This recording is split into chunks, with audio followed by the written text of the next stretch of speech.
So, hi everyone. So, now we are moving to the fifth session of this particular workshop, where we have where we have Professor Urmi Bajpayee with us, who carries experience of more than 25 years in the field of biomedical sciences, being a professor. Other than that, she has received a number of awards, including INSA Teacher Award 2018, Excellence Award for the Teacher in Service in College, which she undoubtedly deserves as well. And other than that, being academia, she pursued her PhD in microbiology from University of Delhi. And prior to that, she has done her master's in biosciences from Jamia Millia and Islamia Delhi. Thank you so much, Alok. Oh God, can you hear me? Yeah. Yeah, ma'am, you're audible now. Thank you, Alok, for inviting me for this session, and first of all, for holding this work which you have been wanting to do for some time. And I see Archana and Rashmi are here as well. So Yeah, I'm hello, ma'am. hello. Yes, So it's good that you have a good number of participants also here, and I think since the workshop has already started, so participants would know that how important data analysis in biomedical sciences, because with high-end technology, the amount of data which is being generated in biology is exponential. What you had a year ago, you would have doubled by now. And it's been happening for last, I think, 20 years, ever since internet was discovered, and more so the last 10 years. So once you have data, analysis of data is a big thing. So as scientists, either you create data or you analyze, right? Or you can do both, but don't do none. So introduction, I think Alok has already given mine. I am a faculty in Department of Biomedical Science in Acharya Narendra Dev College.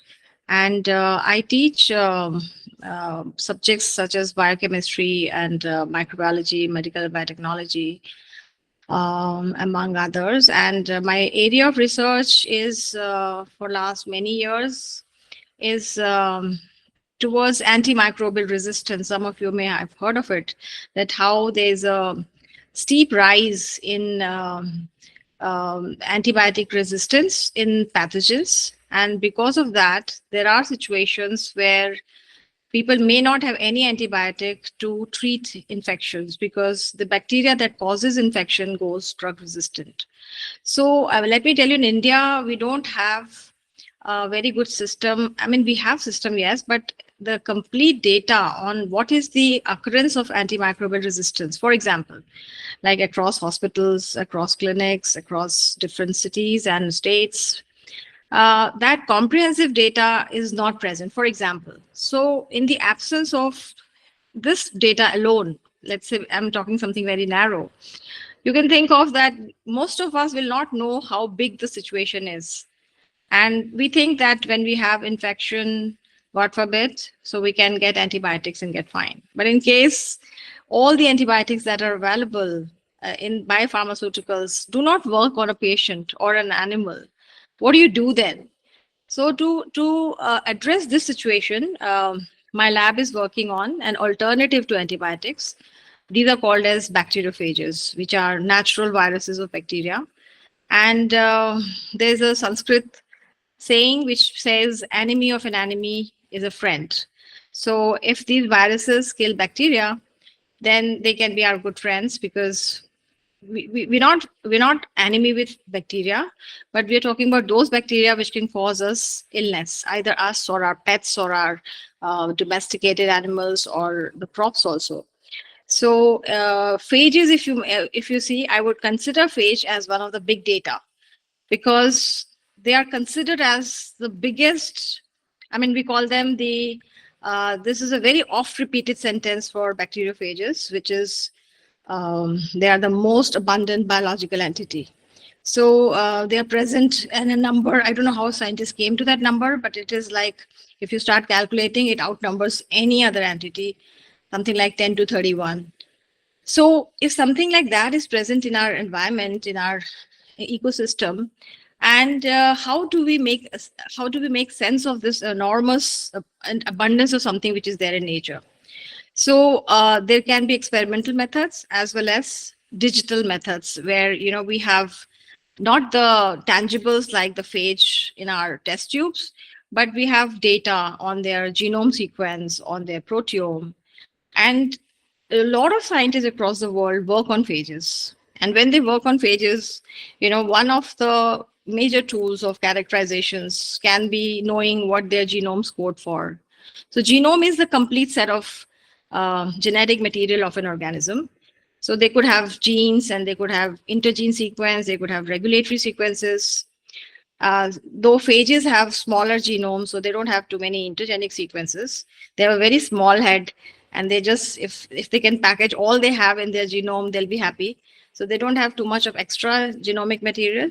But still, to know what sequence every phage has and how they differ from each other, and then pulling out genes and then knowing what proteins they code for, and then understanding the domain organization, domain architecture of proteins. There's a wealth of information, wealth. But the tools which are required to analyze this kind of enormous data, they need to be available, one. And second, even if they're available, we need trained people to use those tools to make sense of what these phages want to tell us. They are all around. There's so many in number, as I just told you. And each of them are carrying, I'm sure, some unique information which we can put to our use for a better world, I would say, not just for human therapy, but for plant therapy, for animals, for One Health concept, I would say, for One Health, and not just in health, but also other biotechnological applications. So that's where I want to say that once you are learning something about how to do the data analysis in biomedical science, even if you pick up a gene or one protein, you can spend years on understanding that protein. So that's the importance of the workshop, which Alok and his team are trying to hold for all of you. And I'm glad that there's a good number of participation on a Sunday evening. I'll be happy to take this. So Alok, you can guide me. What do you want me Yeah, to do? sure, man. So we have based upon a session, I circulated a Google sheet and we have gained a good number of questions. Oh, wonderful. Okay. So, Seven. and also I have prepared few questions of mine as well. Okay. So first I will go with the question from the audience and then I will have mine question with you. Okay. So I'm going to share the screen. Okay, there is no need to share the screen. I guess I can just dictate the question. So, yeah. Or I can share the screen.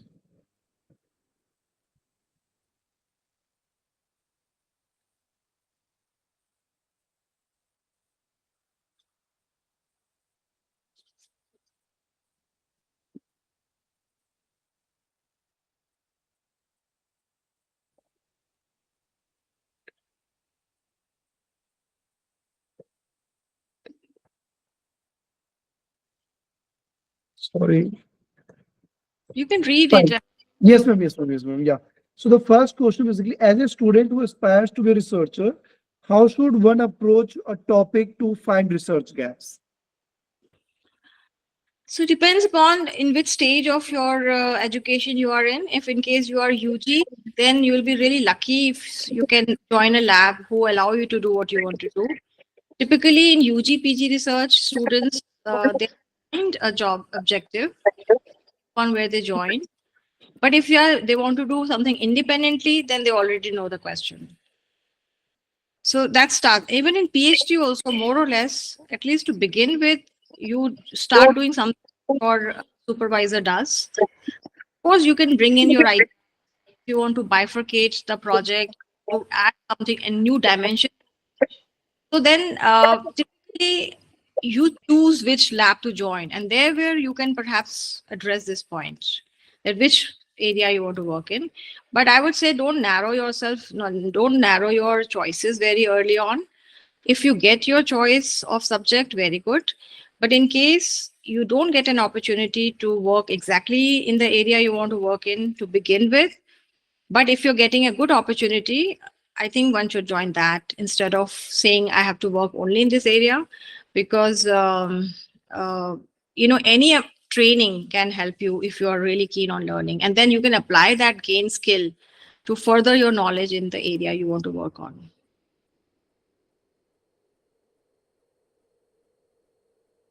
So how should one approach a topic? See, when you're studying, you would come across a topic which interests you. You know, students, when they make these SOPs for admissions into master's program, so they know that they are interested in this. So they normally pick up a subject.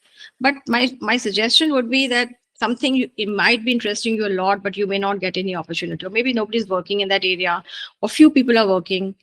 So you can develop your knowledge on that area by your self-study. There's a lot of information available now, but it should not restrict you. That would be my advice. Right. So then we have a question like how good JNU is for computational biology. How good what? How good JNU is for computational biology. JNU, I know I have been associated with few faculty. So I will not comment on the university, but the people whom I know there, they are doing excellent work. I remember earlier it used to be called as Center for Informatics Technology. I know that from that time. So that's like about 20 plus years. We have been sending our students to faculty there for summer programs, summer research programs. So I think my personal experience is that it is really fantastic and of great standard and international level. But I will not comment on the university per se. My personal experience has been very good. Absolutely, ma'am. So the next question is really, what is the scope of bioinformatics in India? And what are the this we can skip. What are the scopes of bioinformatics in India currently? It's enormous. I think nowadays, any research piece you pick up, it starts with bioinformatics. If not start, but then you will have to bring in, because the experimental procedures have their constraints. I don't know the profile of participants, but at least everybody who is doing even if they're doing undergrad, they know there are labs there. So, lab is hardware. You need a space, you need equipment, you need consumables, you need a running cost. And then experiments have their own the procedures that you follow. So inherently it takes time, right? So in a small period of time, you can't do everything.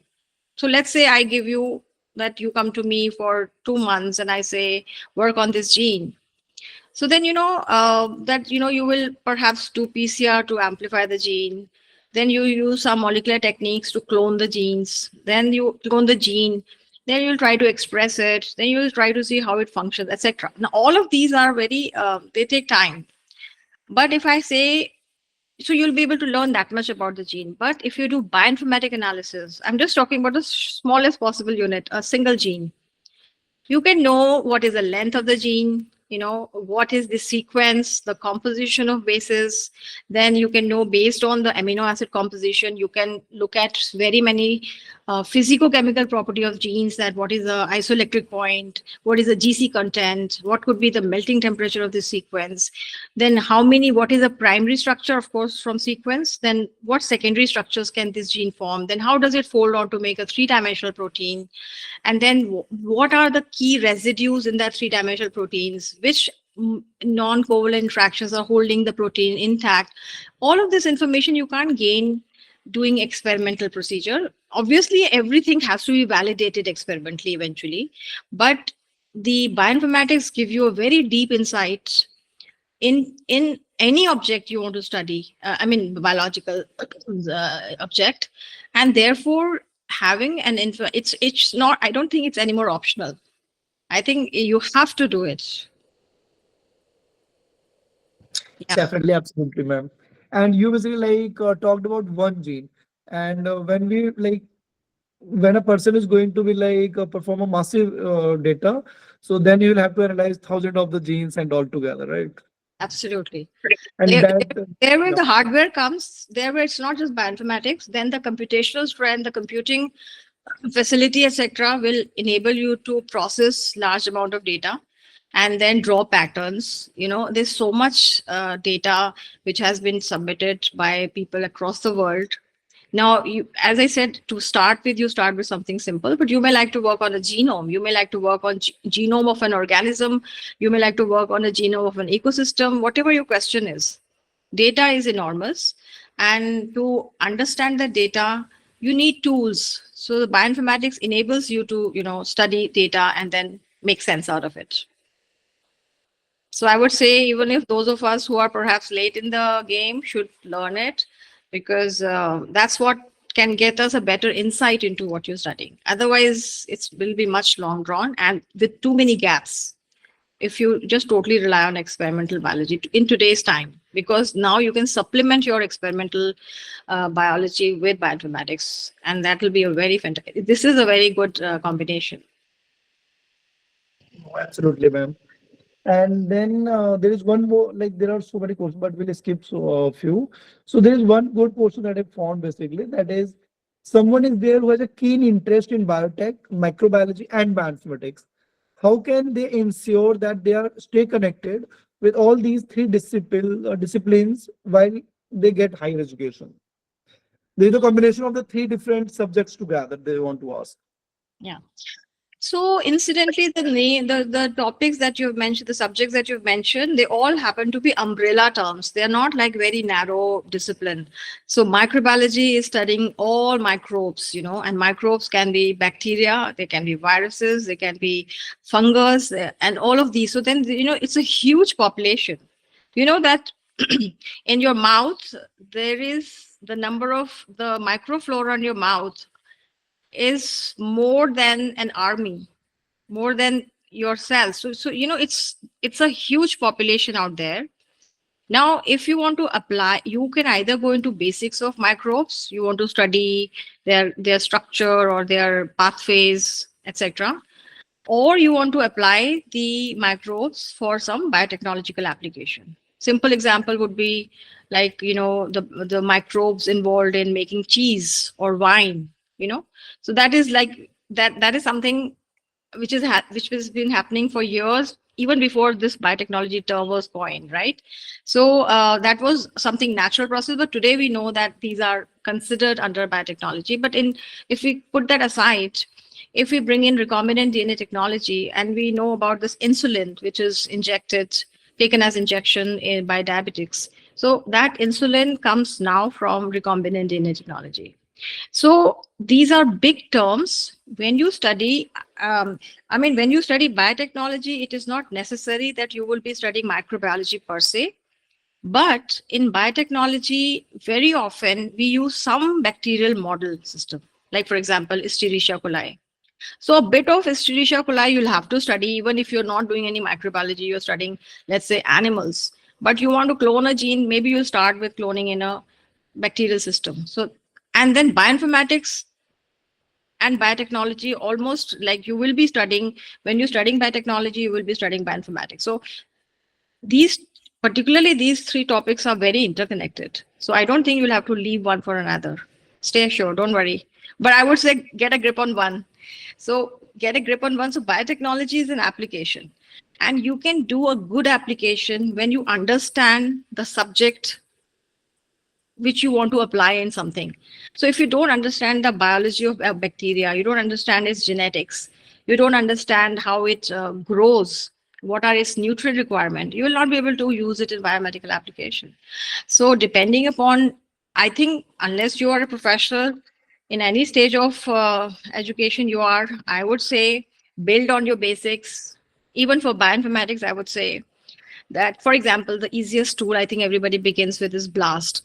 It's an algorithm to know how two sequences are, similar, identical, how homologous they are, etc. But you got to go behind and understand, even if you don't have a formal training in computational science or in any computational language, I would suggest that you go and find, when a program gives you a score, how did the program got that score?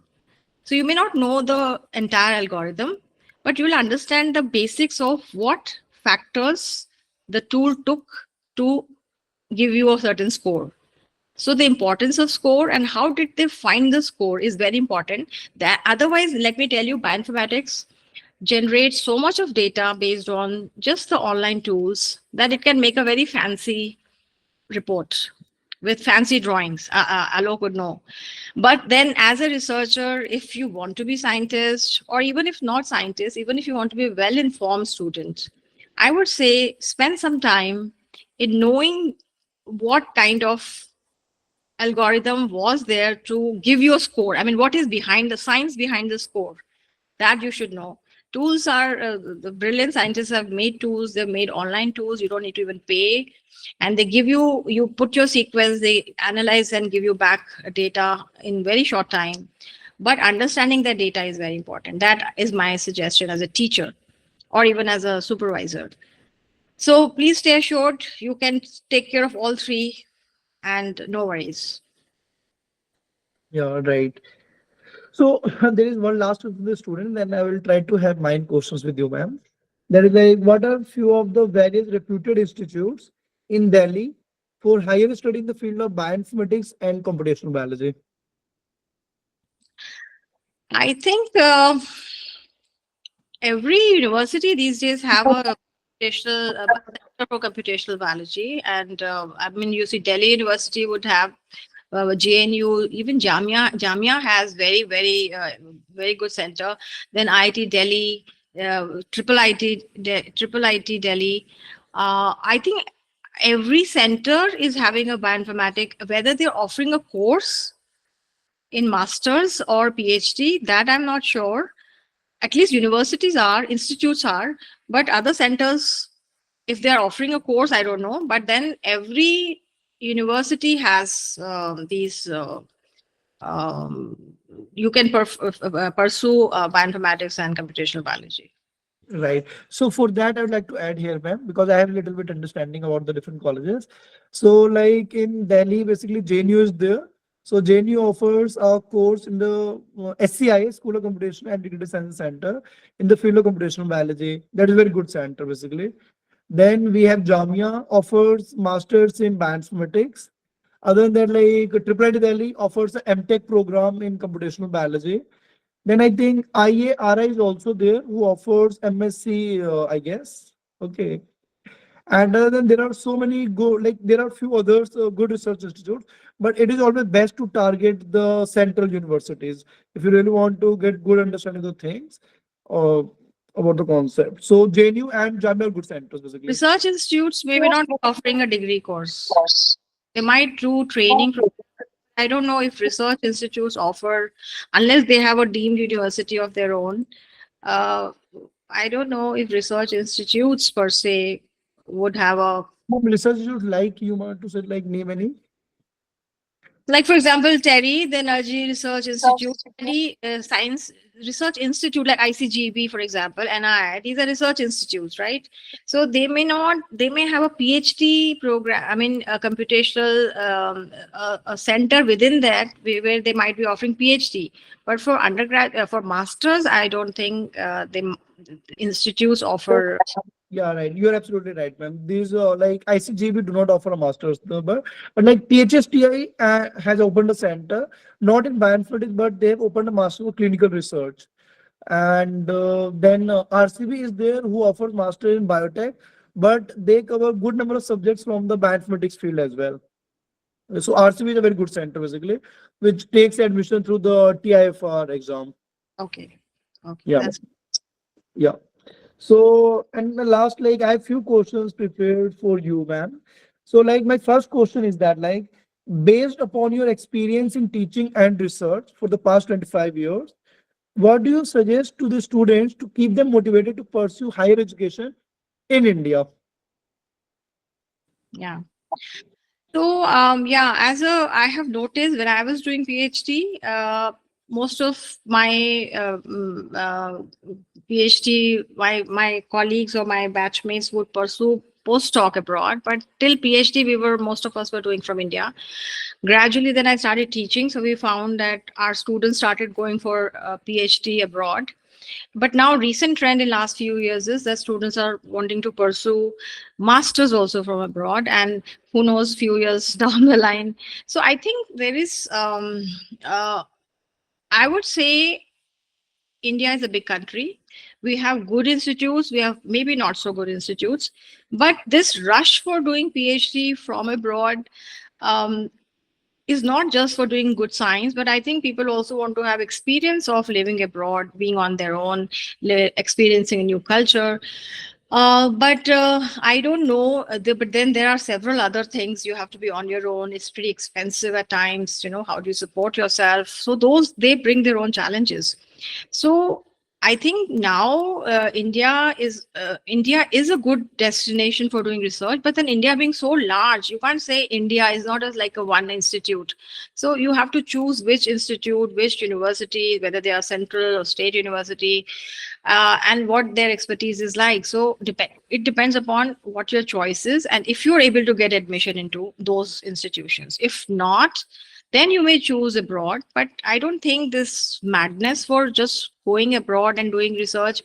Uh, Here, excellent research is happening. But yes, I agree that the number of students, the number of applicants, in proportion, you may not get as many great choices given the size of India. But we are, I think, work in progress. So if you don't get into an institution of your choice or in an area of your choice, then you may choose, okay, other options, which could be outside the country. That is different thing. But from the beginning, if you want to think that I want to do research from abroad, there is no actual good, right or wrong answer in this. It's very choice dependent, I would say. But if someone say that, do we offer bad PhDs? I will say no, a big no. And I had a student from visiting. He went, I think, after masters, he went, and after 15 odd years, he came to visit my lab, visit me in the lab. So I was just being very this thing. See, I said, see, this is my lab. Ma'am, this is how my lab is also there. So I told, these are the journals I'm publishing. Ma'am, there where I'm also publishing there. So it's not, and that is when we are doing research in an undergrad college. So I know countless fantastic researchers in India doing fabulous work. So this is a little tricky and not online. This kind of questions should never be asked online, okay? But because how do I say? But so it's like it depends upon where do you get. So I would say you choose what you want to work on and then see, are you getting good options? And sometimes it also happens that in India, because the positions are fewer and applicants are too many, and because of that, you are not able to get, even if you're very good, but the ratio is so steep that you don't get in your area of choice. So then you can choose to go abroad. But बाहर जाना ही जाना है, वही अच्छा है, ऐसा मैं नहीं मानती. We have a lot of good science happening in the country. Yeah. Absolutely, ma'am. So, but ma'am, based upon your experience, so like so far that I know, like you teaches bachelor's and master's also at ACBR, am I right? No, I don't teach masters. I Oh, do fine. bachelor's So, and bachelor's. So, ma'am, like nowadays, because I've also been a part of the teaching for the like higher students for the past 2 years. And when I really get in touch with them, like majority of the questions that people ask me over LinkedIn, or like whenever I get to talk to people like students, they simply ask like, भैया हमें PhD करनी है, बाहर जाने के लिए कौन सी country best है? Okay, some language like this. And then when I ask them simply like, can you tell me the name of any 5 good research institutes in India? They are not able to say. Mm.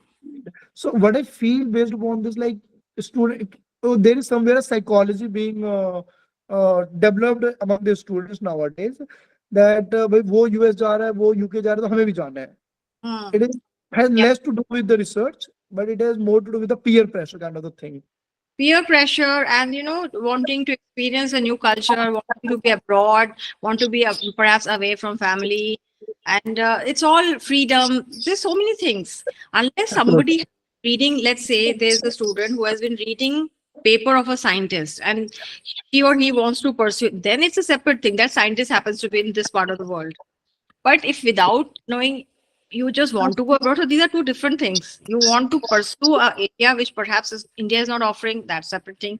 But you want to go abroad, then it's not purely for merit of science. Of course, the ease of doing science is far better in the first world, as they say. First world is, the Western countries, the Europe and the West, North America and all. So the ease of doing science is no denying lot better. The funds, I will not say as much, but overall the ecosystem is so well oiled that you don't feel that pressure which students, in our labs feel, that, once you order something, it takes months to come. Sometimes the wo sara enthusiasm bhi chala jata hai, it's taking forever to get things here. And the several other procedural hurdles which don't come to students as much, but yes, they do get affected. So overall, I'm not saying the fantastic science, we read papers. Most of the papers that we read are from scientists from abroad, so no denying that. But I'm saying it's not that we are not doing good science. But then we here is not a narrow thing. You have which university you're talking about, which institute, which professor. So it's a very subjective question, difficult to give answer. Absolutely, I completely agree, ma'am. And this is for the last question of the today's talk for you, ma'am. That is like, what are few of the deciding factors for someone who is confused after doing PhD about doing PhD or going for more of industry oriented courses? Like, suppose I did my master's in some particular field and now I'm a little bit confused, like, shall I go for a PhD or shall I do some industry oriented course and build a career in the industry? Because research demands for at least 3 to 5 years of the time. So what is that key factor which help a student to decide that? Yes. So in India, because of the demography, right now, India is having the population 20 to 35 age bracket. We have the number that we have, I think once in 500 years, they say, if I'm not wrong, you have this kind of demography. So we have big number of people wanting to do something, and opportunities are obviously not in proportion. So this we need to remember, one thing. But second thing is, it depends upon if you want to do basic biology, if you're interested in basic science, then you have to pursue higher education. I would say even go for postdoc. But for example, if you're interested in if you do some industry oriented work where there's a computational mining of data, so then in today's time, because of the omics, as this is the revolution of omics, there's so much of data being generated, which I said in the beginning also. So there is a need for trained people who can contribute to this revolution, the IT revolution, the biotech revolution, and the bioinformatics and big data, which is the thing of today. You will be absorbed there. But if you're interested in basic science, then I would say pursue higher studies. Also, even if you join industry, so then what happens is that in India, the number, if I'm not talking about percentage wise it may be low, but in numbers we still have a very high number of well trained PhDs. So then when, let's say, an industry has to hire, so unless you have a very core competence in a skill which the industry requires, they will hire you. But maybe your growth may be stagnant after a point if you are not able to, in comparison to there's somebody who has done PhD also. So that's what I tell most of the people, that very many times it's not, like, PhD is not necessary, particularly for industry, because you need so many other skills to thrive in industry. It's not just doing some niche research. But if there are 10 applicants for the same job, or in India, I would say 1,000 applicants, then out of those 1,000, if 900 have PhD, then they may have an edge over you, right? So, but it's not, let me tell you, even now with NEP and multiple exit options, we have still to see how it is going to fare. But it's not like a one-way road that you did masters, you chose to join industry, then you can't come back and do PhD. You can do it. So I think don't pressure yourself. Initially, you'll have an inkling that what I want to do more, or maybe you may have some pressures to work for whatever reasons. You can try that. You gain experience and come back to do PhD. And it can be other way also. You do PhD, but you don't go to academia like you join teaching only or do research. You can then join an industry. So do not your job right now would be, if your master students, would be to get a grasp on what you're being taught, so that if somebody asks you a year after what did you study, you should be able to tell what you learned in a nutshell. Obviously 60% you forget, but you see that, have I grown as a scholar? Have I understood how science operates, or how it's not just science, not just the natural science, the social science and humanities, that kind of and grip you need to have. As you would witness, even Alok, I think you did your bachelor's few years ago only. You would see so much changes have happened in such a short time. So things are moving so fast that it's not the technical thing which you need to know, because that will change. Today you might be doing one algorithm, and day after, the year after, it will change entirely. But your skills will stay with you. And I think you focus on your skill development. Skill as in not like I know C language or I know Python. Skill here means how to know, how to create knowledge, how to absorb knowledge, how to apply knowledge, how to retain knowledge. That is your skill. When you are able to learn that, you will be able to adjust to a new environment in a short time. But if you're very stringent with you do whatever you do is very narrow, then it may not help you to expand yourself. So I would say keep your options little open. Some are very keen, they want to do PhD. Some are very sure they don't want to do PhD. But in between, I've seen a lot of people who change their minds. So then it's okay. You can do in industry. If you get an opportunity, you learn a lot. And those skills you can bring to academia, which perhaps are not taught to you. And the vice versa. So don't worry. Absolutely, ma'am. So this was the last one from my end. So can we now open to the student who want to ask questions, Simran? Alok, can I go first? Huh, No. sure. Yes, sure. You have a question? Yeah. Oh, please go ahead, Manas. Sure. Yeah. Hello, ma'am. So, ma'am, my question is, I'm pursuing PhD. Manas, sorry. Manas, it would be really great if you could just give a brief intro so that ma'am will have an idea about you as well. Yeah. I was going with that. So, ma'am, I am Alok's colleague. I'm doing PhD under Dr. Pratesh in computational biology. My question is, a lot of times, so suppose we are given a question, a research problem or something. So we are suggested that we do literature review first, identify the research gap, and then proceed further. So then work on that question. Now this requires certain research aptitude, I believe, identifying the gap, the knowledge gap, or like what work has not been done.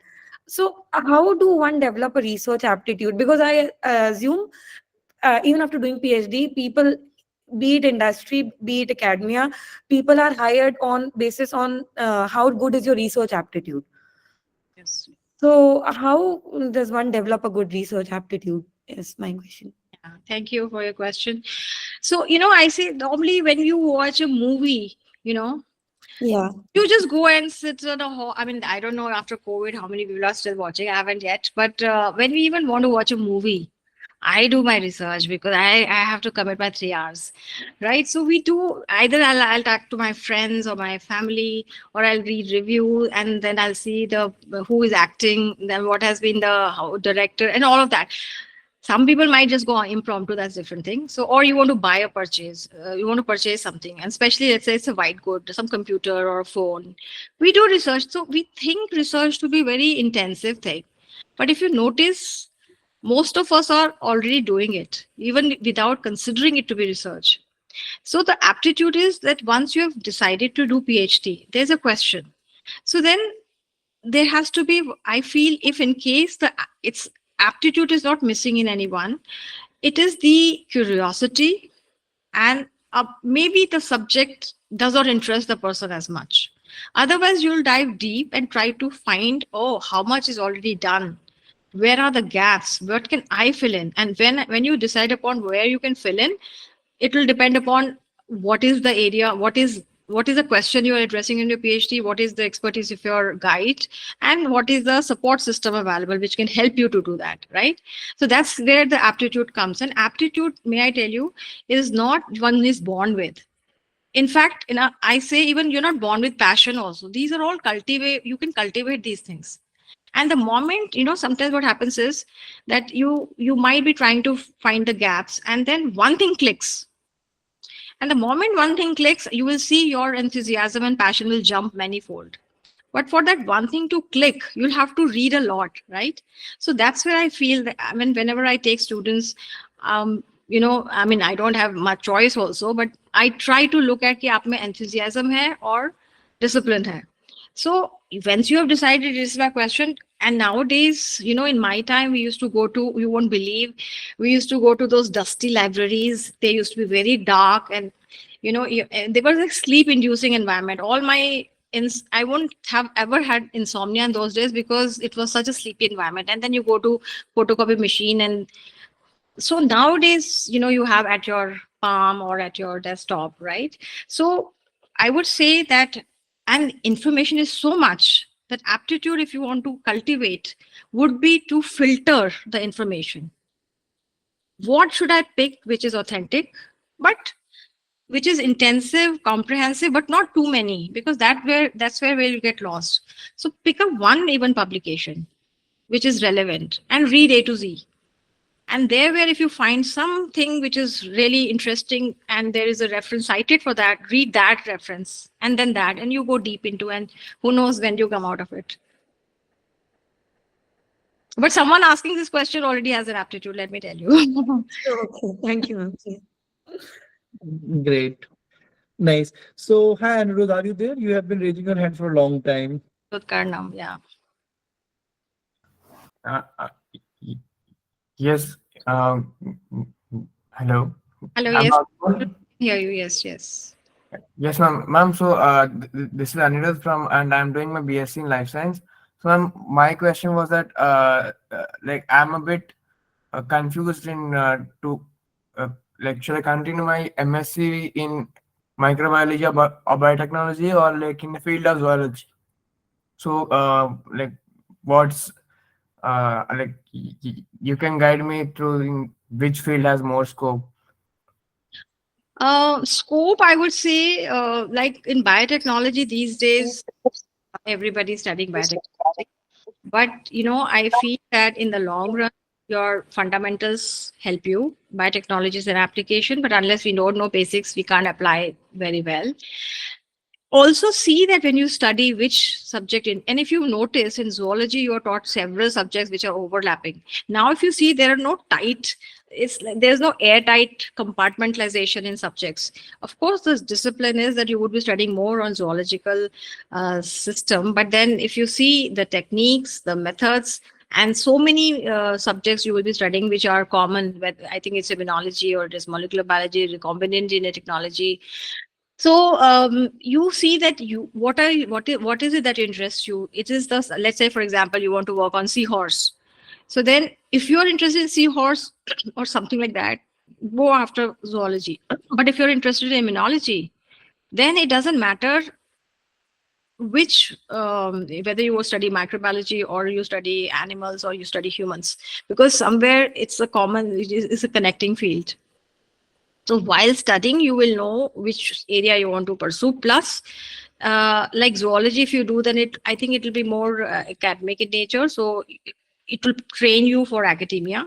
But like if you want to do biotechnology or what was the third thing, microbiology, these also have potential to take you to industry, to startups, right? So my suggestion is, I understand that students have confusion because nowadays there's so many options, it can confuse you. So I would say till your 5th semester or 7th semester, try to do your studies very well. Just get a grip on. I think by 8th semester you would have your answers. Trust me. So which semester are you in? Right now in fourth semester, ma'am. 4th, and yours is NEP. 4th means you would not be in NEP, right? You would be a previous one. So you have one more year to go. Yes, ma'am. Yeah. So I think if biotechnology is, as I said, it's an umbrella term. It's not like it can be from a microbiology. You can take to biotechnology from human. Like you want to isolate a human protein, insulin, for example, or albumin. So I think these are very overlapping areas. Biotechnology you can always go to, but undergraduate is a time when you. I'm sorry, undergraduate is a time. What happened to me? When you have to build your basics, build your fundamentals. Oh my God, what has happened to me? And you can please have water first. I don't know. So undergraduate में वैसे भी कोई specialization नहीं होता है. And also second thing is you apply for many courses also because uh, given the acceptance rate of our undergraduates to postgraduate program, it is important that you apply in many courses and then make a choice of which best institution or the course you're getting in. And at that time, if you get only one, then your choice is sorted. But at that time, if you have choices, then we decide that which one you should pursue. So apply as many possible. But while you're doing your undergraduate, try to do it well so that your fundamentals are, because in masters there is not that intense classroom teaching. There is classroom teaching, but the way teaching happens in undergraduate is very handhold teaching kinds. But in masters you are made to make little more independent, and it's less book driven, more journal driven, journal publications driven. So biotechnology, microbiology, as I'm saying, they're very overlapping. Zoology also can take you to biotechnology. There is nothing very airtight here, trust me. There are people I know who did botany from our college only, those who did zoology from our college, life science from our college, and they're they're working in industry, right? Thank you, ma'am. Yeah.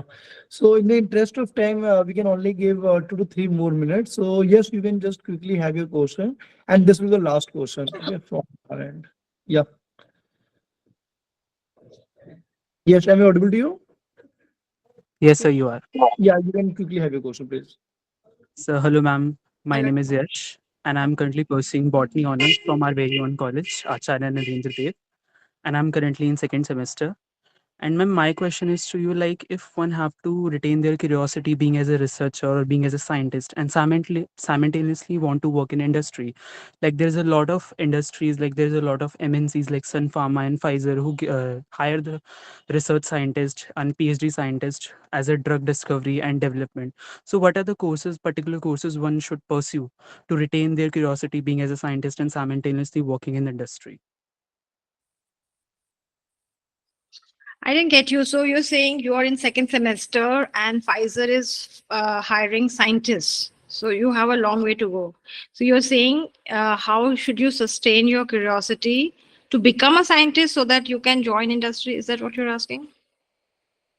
Ma'am, I'm asking, like there's a lot of MNCs like Sun Pharma and Pfizer who hire the PhD scholars and after PhD, uh, one can uh, one can, ma'am, uh, pursue their curiosity being as a scientist, because in that MNCs they hire you to develop the drugs and discovery of the drugs.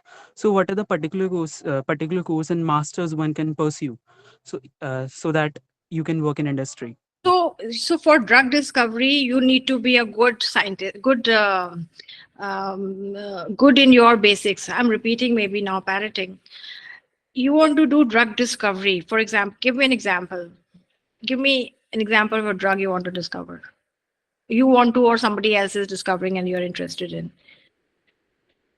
For an example, there's a COVID-19 that happening right now, and Yeah. we have discovered the COVID shield and many other co-vaccines.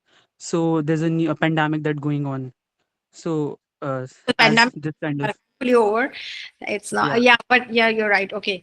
So I'll give you an example. Like, there was one vaccine from Pfizer, which was mRNA vaccine. So the one who developed it got Nobel Prize this year. So, or the Serum Institute of India made, bulk of mass production of vaccines. The two things. So one is R&D and the other is production. So the industry, if you see, they have R&D units, of course, for developing something new, but a lot of basic research goes before a product comes into market, right? For example, the mRNA-based vaccine. So this scientist who was working on it was working on it for last 20 years. And then they came up with, okay, this mRNA can be developed as a vaccine, unlike a whole organism vaccine or a subunit vaccine, right? So this is R&D leading to something. Now, then the company takes over whatever the scientist produces. Once it is all verified, then you need to scale up.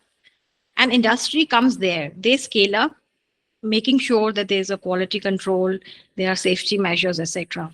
So there are two arms of even industry. One is the R&D part, research, which is the research which you do in a small scale in a lab in college, and then developing the product of that research into developing that research into a product which can be used on a larger scale. So this is one thing. Now, for doing that kind of science, which can make a vaccine saving millions of people or making a drug saving millions of people, you have to do a lot of basic science. You know, in case of, if we don't know, there was a scientist who sequenced the whole genome of this virus and put it up on the net. And the moment this 30 kilobase pair genome was published, now, if I don't know anything about how to read a genome, how to analyze, what will I do with that sequence? Right? But because they published the genome in such a short time, now, you know, if you see, the science is incremental. मतलब कि तो थोड़ा थोड़ा बढ़ता है. ऐसा नहीं कि तुरंत एक साथ explosion होता है. Somebody did this. तो पहले एक होता था, आपने कभी शायद पढ़ा होगा, Sanger sequencing, which means small DNA piece को sequence कैसे करना है. So that happened in 70s. फिर 90 से लाके 20 years, पिछले 20 years में we call something called as next generation sequencing. So then उन्होंने बहुत speed up कर दिया sequencing को कम time में, etc. And cost came down drastically. So it was the product of all this which made a scientist sequence this in no time and publish it. You know, human genome first time was published in 2003, in which two major international consortia with 5 governments, US, UK, Germany, etc. 5 governments came together, billions of dollar project, and 5 human genomes were sequenced, I think. Today, it's being sequenced, and billions of dollars. Today, it is being sequenced for hundreds of dollars, right? And anybody is doing, I mean, any trained staff is doing. So what you do in industry is not very different in the beginning. You need to understand science. You need to see how, what can become a product, what cannot. All this wisdom comes from your training as a student. Then how to do the quality control, how to scale up, all those things then are the industrial part. So when we say R&D, one part is R, one part is D. You have to first do R, or maybe you are, son of Sun Pharma owner, and they say you okay, manage them. So then you're there as a manager, you're not there as a scientist. So there are all kind of people who join industry, but we are looking at from a science training point of view. So where the journey of a scientist who becomes maybe a lead scientist in industry begins from these formal training, unless somebody is a child prodigy, school dropout or college dropout, and they develop something. I mean, it happens all the time. Some of the big people in science are those also, but then there are exceptions. Most of them got very good training, and they studied very much, and then only, their science curiosity, science deep understanding led to something which helped the whole humankind, to put it in short.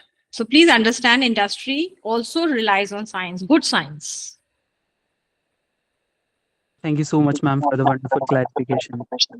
Thank you. Awesome, great, ma'am. I'm speaking anything, I don't know if I'm making sense. Also, I'm glad you're doing this while you're still pursuing PhD. You're trying to reach out to students and train them in something which is needed. So it's a good thing. I thank you for inviting me. And I thank all the participants for good questions. I hope I could answer. Those of you who are from college can always come back to me for more clarification. But let me tell you, there are no definite answers in certain areas. The key is perseverance. If you persevere, you will get what you want. Trust me. Okay, I got a Thank you, go. ma'am. Thank you. Yeah, Definitely, ma'am.